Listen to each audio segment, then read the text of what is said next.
Hi, this is Clara, and today I'm going to be talking about another gaming system outside of Dungeons & Dragons 5th edition. Today we're going to talk about Fate Core, and this is put out by Evil Hat Productions, and it's geared towards both a lot of role-playing and a lot of combat. So it's kind of a lighter system than Dungeons & Dragons, but it's a little bit more complex than some of the other systems we've talked about.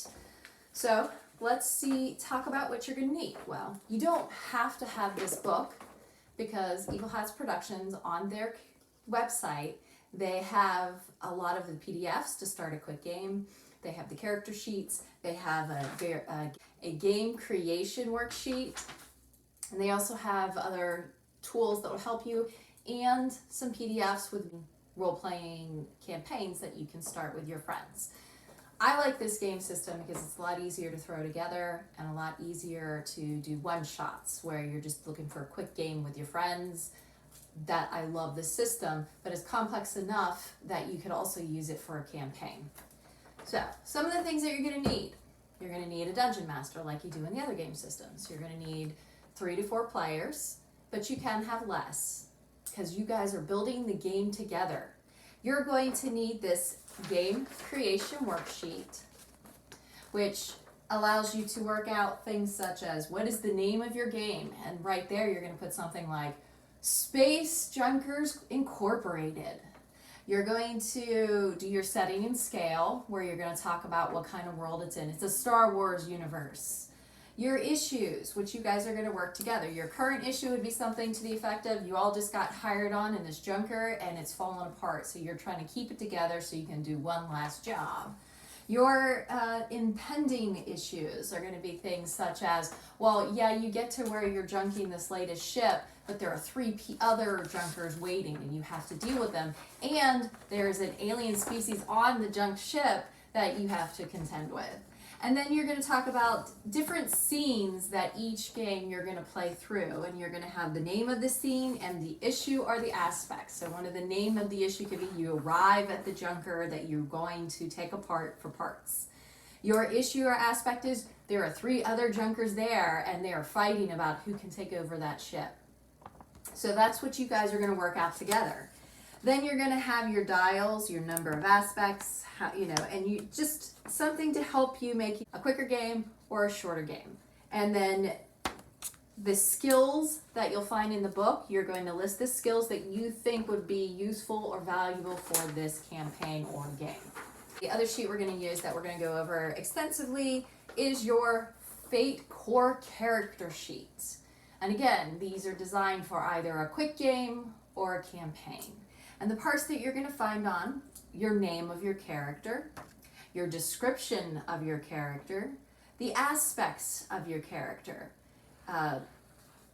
You're going to find under aspects the high concept, your trouble, and then 3 more lines. And then you'll see refresh, skills, and you'll notice that there's a pyramid of darker boxes and then gray boxes. You have superb +5, great +4, good +3, fair +2, and average +1, but I'll go into more detail about what that means. You have your extras, that's going to be kind of things that you have on you or you have quick access to. Stunts, these are going to be things that you will use in conjunction with your skills that will give you a higher rate of success at something. You have the physical stress, the mental stress, consequences, and then over there's a gray box where it says too mild. You can actually increase that, or that can be an extreme success, which again, I'll go further into. Some of the other things that you'll either need a regular 6-sided dice or these special fate dice, which we're going to show you an example. Each dice will have 2 sides with 2 pluses, 2 minuses, and 2 empty boxes. If you have just regular 6-sided dice, you would just say that 5 and 6 would be plus, 4 and 3 would be your blank side, and 2 and 1 would be minus. This is important because when you're rolling skill checks, you're going to roll these dice, and for every plus, you get to add it. For every minus, it cancels out the plus. Every blank does nothing. So if I ask you to do a skill check, let's say you choose the skill of driving, and you roll your 3 dice, and you roll 2 pluses and a minus. The plus and the minus immediately gets set aside, and your skill is good, so it's a +3, so you have rolled a 4. Then we're going to look at this little chart. This is called the ladder, and the beauty about the ladder is you'll notice it has if you rolled a +4, you had a great success. This is important because as your dungeon master, I might say, okay, well, you're taking a tight curve and your headlights are broken. And the character that we're going to create is really good at driving, so he's a great, which is a +4. So +4, and then you rolled an additional 1, he got a 5, and I had said, well, you need to at least get a good success to be able to successfully make that turn without crashing the car. You did, because you had +4 already. You got an additional plus, so that's a +5, so you had a superb success. Now, if you get superb, fantastic, epic, or legendary, usually something will happen, say to the effect of you take a short turn around that curb and you had a superb success, so as you're hitting the wheel and you're turning, you're skidding out, one of the headlights starts working. So it's an additional positive is added to the narrative. The other thing that you're going to need are tokens. Now, I use this from another game, but you could either use you can use poker chips, you can use little clear crystal stones that you can get from different games, you can use these, you can use little pieces of paper, you could use even actual chips, but then you have to deal with the fact that people play and may eat them, but that's up to you. And then that's it. So you need the dice, you need the rules, so you can print anything off of the Evil Hat games. You need your chips. And the only other thing that you don't have to have, but it's also very helpful, are just like note cards, because as you're playing scenes out, you can write the aspect of the scene and the goals of the scene, so what the players have to do in that scene to win. And this is something you can write it down, you put it down in the center, and then everyone knows this is what they have to do. Now we're going to go into more detail about the character sheets. So you've decided to create your game, and now we're going to create a character together. The beauty about Fate Core is you're going to sit down with your players and you're going to decide what kind of game they want to play. Do they want to play a game in a modern setting? Do they want to play one in a historical setting, a fantasy setting, whatever setting? So we're going to say, for our example, we created a setting in the future. Animals have got sentience. They've been brought up to the same level as humans, but there are still humans around. And I'm going to create a character named George, and he is a gorilla cyborg who is a private investigator. So under my name, I would put George the gorilla.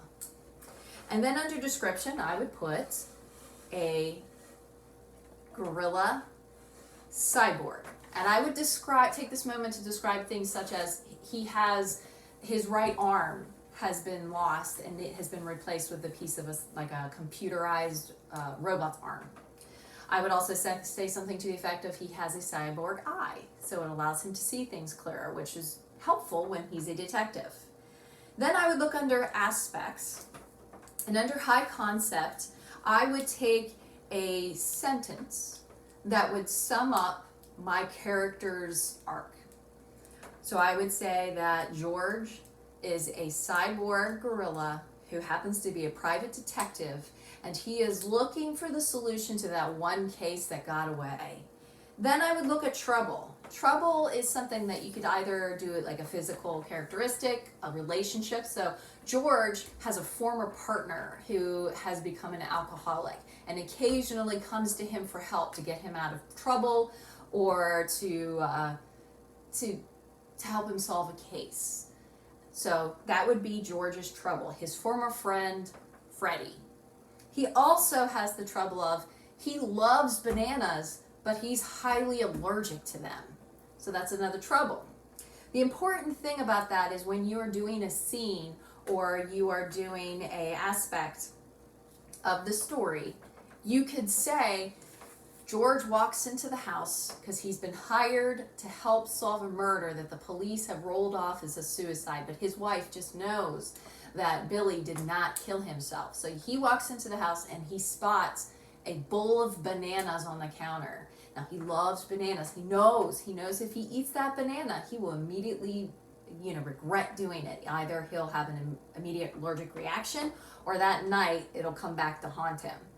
So you decide that George walks into the kitchen and he sees that bowl of bananas. Does he go for that banana bowl? If your character, when doing something, an action, so let's say he decides he's going to use perception to look around to see if he notices any clues that perhaps the police look over, the GM could take this moment to say, well, George gets distracted by the bananas, and that is a compel. He writes down, if George gets distracted by the bananas and eats them, he will immediately fail his check to see if he notices anything in that kitchen that the police overlooked. If the player decides, well, all right, I'll take it, but then I want him to slip on the banana peel, and when he's on the ground, he'll look over and he'll see something under the counter. If the dungeon master or the GM, however you want to call him, agrees, then he immediately will fail that check, but he will earn a fate token. Now, every game that you start, you will have a refresh rate, and that tells you how many fate tokens you start with. So you may have started with 2, and George just earned his 3rd. The next thing you're going to look at, we leave the 3 other aspects blank. You only start with a high concept and a trouble, because as the game goes on, you may earn other aspects to your character, some good, some bad, that will affect how your character goes forward. Something may happen that when George is trying to solve that murder, he comes across a nest of spiders, and he may earn the aspect of he's now terrified of spiders. Or it might even be that he realizes spiders are our friends. They do a lot of positive things. So whenever he sees a spider moving forward, he may do the thing where no matter what, he will save that spider and take it and put it outside. This just adds to your character. You're building as you go. Extras are just items that he has. So as a cyborg gorilla, he may not necessarily need a gun, but he may have a car. It helps him get around. He might have a fingerprinting kit. These are things that beforehand you can write down on there, and you could say, well, as he's investigating, he failed his perception check, but he might use his fingerprinting kit to brush it on the counters, because maybe he might find something that was overlooked by the police. Has to make sense. You can't just say he uses his fingerprinting kit. You have to actually explain why he would use his fingerprinting kit. Now, skills. In the book, there are a large group of skills that are available that are just generic ones, such as, athletics, burglary, fight, investigate. So these are just some generic skills that you can, as a group, decide that's what you want to do. However, you also may create your own skills. You have to define what it is. You have to define the advantages and the disadvantages of that skill. And so you can't just be like, yeah, he has banana as a skill. What does that mean? You have to tell me what you mean by banana. But you can always start with 2 skills, and you put one in great and one in good, but then you leave the rest of the boxes empty, because that's the beauty of this game system. Your character grows. So as you're doing a scene, or as you're going on with the game, you might come across the challenge that you hadn't thought you might face. So you're going to say something to the effect of, well, he wants to sneak into the house, so I'm going to put stealth on here. Now, great and good are already taken, so he can either do average, fair, or use the second great or the second good box. As your character grows, you will unlock the other boxes. Right now they're grayed out, but you can unlock them as you go on. But this has to be something that you and the dungeon master agree upon, and it has to be after certain things happen that would level your character. What are stunts? Stunts are things that you have to add that will give you an advantage to a pre-existing skill. So as a private detective, George may have a stunt that makes him, because he's a gorilla, he's pretty strong. Gorillas are really strong. So we would put stunts and we would name it something to the effect of gorilla. And then whenever he gets into a fight, and we'll put that he's great at fighting. We'll put that was the skill that he chose. When he's in a fight, he will invoke gorilla, and it will give him an automatic bonus to fight. It'll give him a +2 straight out. That's also where your fate coins will come into effect. If you are fighting, you could use a fate coin to either re-roll your all 3 dice. So I'm going to use my fate coin because he failed, and I'm going to re-roll my dice. You have to take that result. You cannot then use another fate coin. Or you can just say, well, I just want to add 2. Immediately add a 2 to whatever your results were. And then the other way you can use your fate coin is that you can use it to compel. So you can use it to declare a story detail. So to the effect of, well, he walks into the kitchen. Oh, I'm going to use my fate coin to say that George remembered to bring a magnifying glass. So this was something that you had not declared beforehand and you had not put on your extras. You can use a fate coin to change some kind of aspect. Now let's talk about the physical mental stress. What happens when you're in a fight? If you are rolling your skill against the skill of whoever it comes across. So George is investigating the house and he hears something upstairs. He runs upstairs to see what's going on, and there are 2 thugs there with guns and they look angry. So immediately combat will start. George declares that what he wants to do in this scene, his aspect, is he wants to at least knock one of them out so he can ask him questions later. So that's his goal for this scene. Now the thugs want to kill George. So immediately he will roll his fight against their fight as well. You roll. Oh, George didn't do so well. He rolled 3 negatives. So his fight is at great, so it's a 4. So right now he's rolling at a 1. The 2 thugs, they roll, and they roll with a plus. And I would say, I'd be generous, I'd say give him a good. So right now they have a 4 against his 1. There are some options of what he can do. He can use a fate coin to re-roll. He can use a fate coin to add 2 outright so that he would have gotten a 4 total, beating their skill. Or he can take a physical stress. He can say that they successfully punch him, but he will mark off the first physical stress, saying that he takes the punch in his arm and he's hurt and is sore, which is a temporary stress, but he then goes to the next round. At any point, you can use a fate coin to throw in and seed the fight. That ends the fight immediately. So George will take no more. The thugs will successfully tie him up and do so. They might take him out of the house or threaten him and say, no more investigating.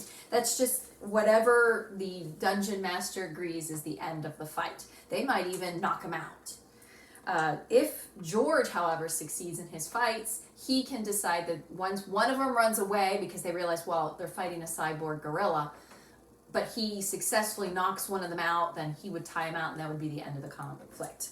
There are 2 kinds of stress. There are physical stress and mental stress. Mental stress is something of he's sitting at the table and he's investigating or he's trying to get that thug to give up his secrets. Who is behind it? Why are they breaking into that house?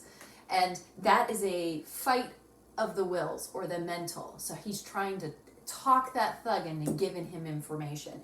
If he rolls his charm against the thug's skill of trying to stay quiet and he fails, he might take a mental stress because no matter what he's trying to do, he can't convince that thug to tell him what he wants. So currently each player starts with only 2. If you take both physical and both mental stresses, you would get a consequence. Now the difference between a stress and a consequence is a stress, once the scene ends, you recovered. Consequences are you have to actually do something. You have to use a skill and get a good success on your skill to be able to make it go away. So let's say they shot George. That would have a mild consequence. He now has a bullet in his shoulder. So he would have to roll, say, medicine. And if he gets high enough medicine, he can perform surgery on himself and remove the bull and then now just have a really cool looking scar, which is something that you could add under your aspect. If you get a severe or extreme stress or consequence, that is something that's permanent. That actually changes your character. So let's say he had been shot and he had to have surgery, so he lost more of his arm. So before it was just his forearm, but now he lost all the way up to here. So you would write down under the aspect that he now has a full arm that is a cyborg arm. So it physically and mentally changes your character going forward. So that's the character sheet. And we've gone over the game creation. That is a system that you and all the players are going to decide and go over. There are certain things just to go over to add to the game. Between games, you get your refresh rate. So if I have chosen 2 stunts, then my refresh rate will always be 2, and depending on how many stunts you choose will decide how many refreshes that you get. That just means the next game, next game session that you play, you will get those 2 tokens on top of. So if you still had 1 left last time, you will only get 1 because you're refreshing, you're bringing it back up to 2. The other ways you can earn your fate, like I said, if you compel one of your aspects and you succeed, or the dungeon master thinks that you succeed, you can get it. If you concede a fight, you immediately get a fate point. That's is kind of like well, you gave up the fight and you're taking the consequences of whatever happens with that fight, so you immediately get a fate point.